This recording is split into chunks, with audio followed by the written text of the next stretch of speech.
আমি এখন তোর বাসায় সবাইকে ফোন করে জানাবো।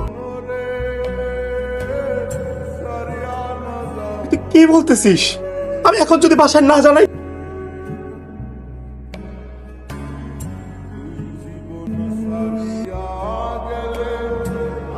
আমি হিসেব করছি বুঝছি,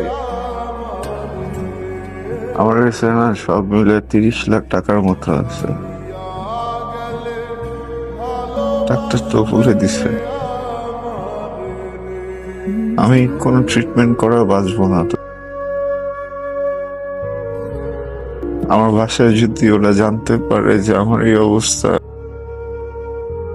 পুরো টাকাটা আমার ট্রিটমেন্টের পিছনে খরচ করবে। দোস্ত, আমার বাবা তো রিটায়ারমেন্টে গেছে না, রাফিও তো এখনো কিছু করে না, দীপু কত ছোট,